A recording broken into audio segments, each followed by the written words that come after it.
Primer de batxillerat de Ciències Socials, tema derivades, apartat 3, regles de derivació. En el vídeo anterior vam veure com podíem calcular la derivada d'una funció a partir de la seva definició, a partir dels límits. Com heu vist, si heu treballat, veureu que és una faena una miqueta llarga i per a certes funcions és una miqueta complicat. En este vídeo anem a veure una sèrie de regles que ens van a permetre calcular les derivades de la gran majoria de funcions, o millor dit, de qualsevol funció, d'una manera fàcil i ràpida.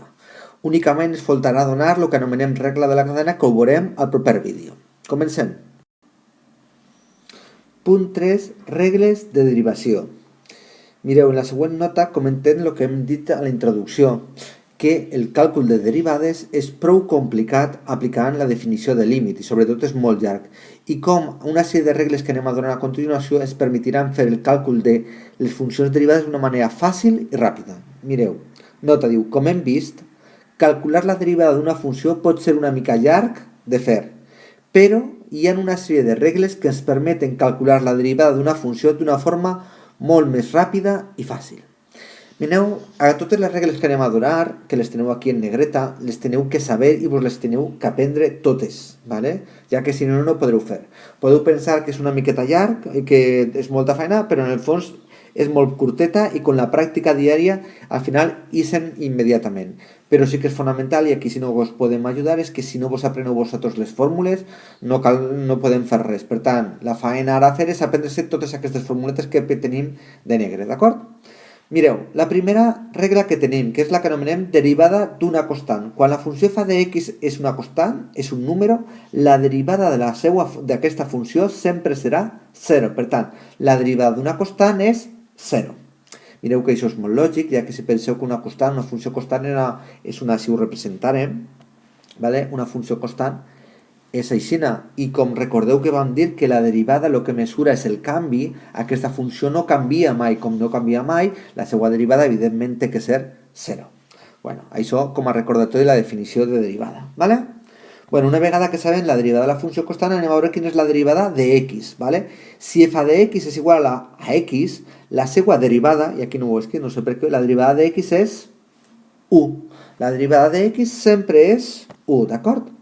Si tenim la derivada de x elevat a n, d'una funció x elevat a n, d'una funció potencial, o sigui, si f de x és igual a x elevat a n, la seva derivada, f' de x, sempre serà igual a n per x elevat a n menys 1, és a dir, baixa l'exponent davant multiplicant i li restem 1 a l'exponent. Veieu això en un parell d'exemples, ¿vale? I veureu molt més senzillet. Exemple, calcula les derivades següents.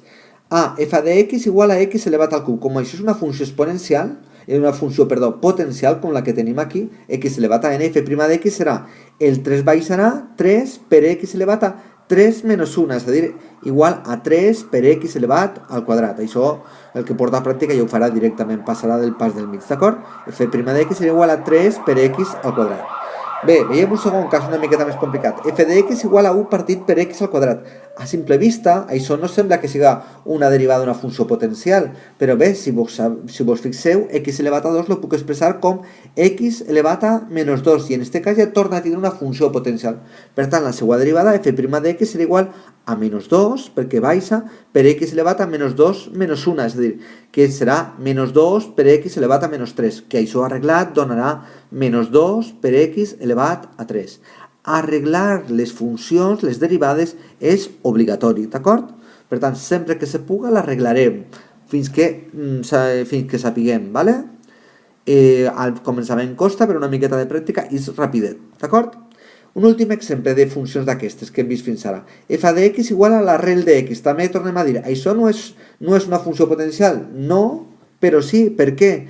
Perquè arrel de x tots sabeu que lo podem escriure com a x elevat a un mig, i al ficar com a x elevat a un mig ja tenim la nostra funció potencial. Luego la seva derivada, f' de x serà igual a un mig per x elevat a un mig menys 1. És a dir, i serà igual a un mig per x elevat a menys un mig, que això no és més que 1 partit 2 arrel de x, ja que este baixaria com x elevat a un mig i x elevat a un mig no és més que l'arrel de x, d'acord? Bé, ja hem vist el començament de les primeres derivades. Ara anem a a complicar-lo una miqueta, però veieu que no en cap moment és complicat. El que anem a fer és afegir coses a les que ja sabem. El següent pas seria la derivada del producte d'un nombre per una funció. És a dir, si jo tinc una funció f de x que és un número per una altra funció g de x, doncs la derivada f' de x serà igual al número per g' de x, és a dir, el número per la derivada de l'altra funció. Mireu-lo en un exemple. Per exemple, f de x igual a 5x al cub. La derivada f' de x serà igual al 5, el 5 no se toca, per la derivada de x al cub. Quan jo escric aquesta expressió, la funció i una primeta dalt vol dir que hem de derivar això, ¿vale? Això és la manera d'escriure la derivada d'una funció. Això serà 5 per la derivada de x al cub, recordeu que això té que ser 3x al quadrat, luego això es quedarà 15x quadrat. Amb una miqueta de pràctica directament passareu d'aquí a aquí, ¿vale? El segon exemple, f de x igual a 2/3 de l'arrel de x al cub.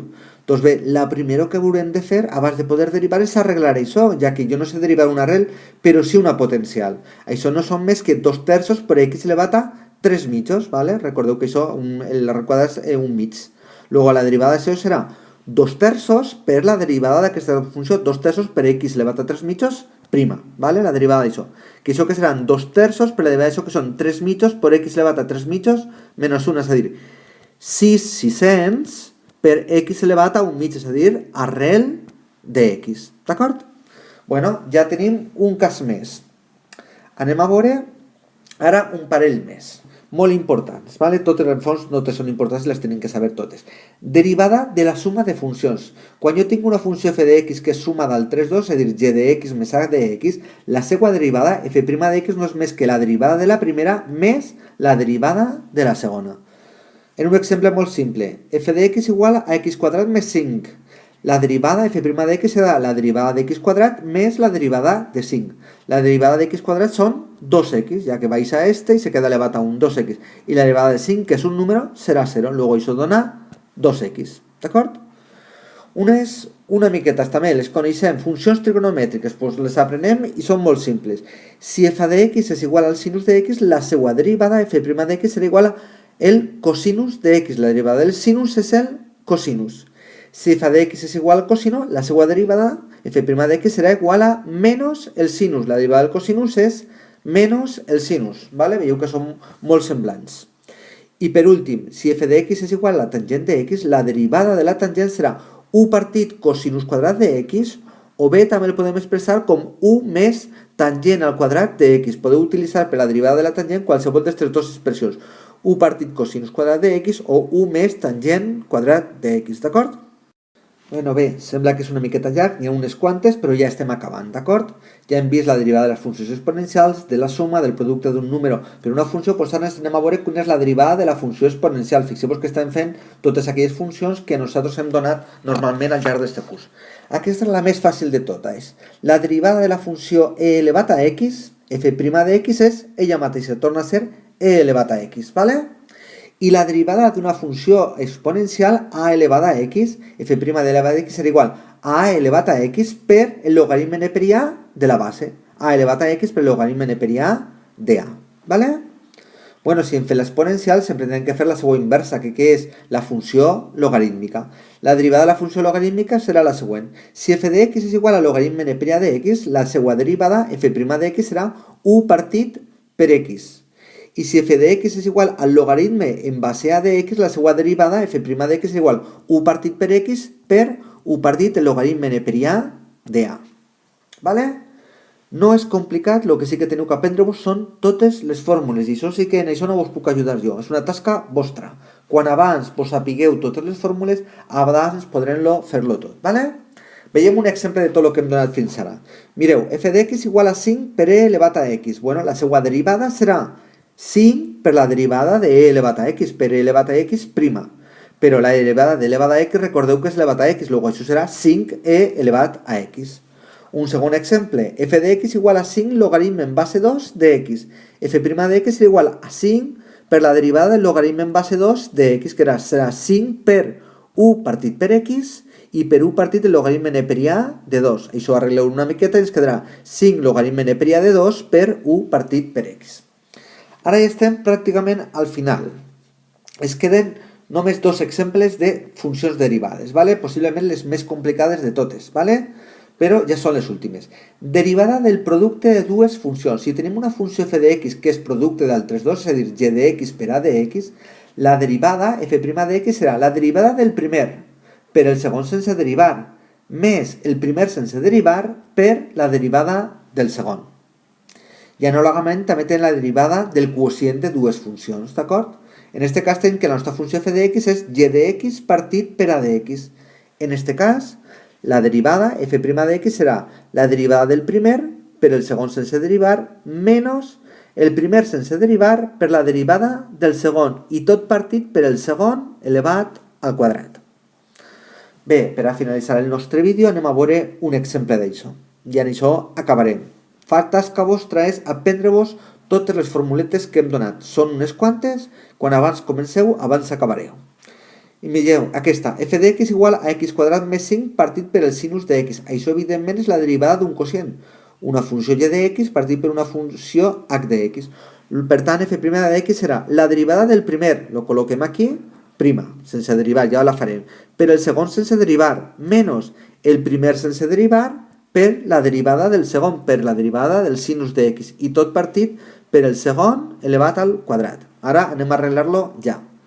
La derivada de x quadrat més 5 serà la derivada de x quadrat, que són 2x, més la derivada de 5, que són 0, per el sinus de x, menys este sense derivar, x quadrat més 5, per la derivada del sinus, que la derivada del sinus no és més que el cosinus de x. Luego, per tant, això una vegada arreglat es quedarà 2x per el sinus de x menys x quadrat més 5 per cosinus de x i tot dividit per el sinus al quadrat de x. I ja hem derivada aquesta funció.